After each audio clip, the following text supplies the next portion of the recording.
आदाब व्यूअर्स, उम्मीद है आप सब खैरियत से होंगे। आइए आज हम लोग जज़्म के इस्तेमाल के साथ हरूफ मिला के पढ़ने की कोशिश करते हैं। यहाँ पे देखिए मुर्ग है, मीम के ऊपर पेश है, मीम रे गैन, मीम रे गैन को मिलाएंगे, मीम रे गैन हो जाएगा मुर्ग, मुर्ग।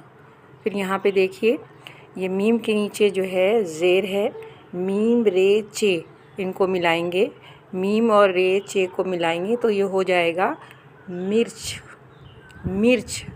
फिर देखिए फ़े के ऊपर ज़बर है, फ़े रे शीन, फ़े रे शीन को हम मिलाएंगे तो ये हो जाएगा हमारा फ़र्श, फ़र्श।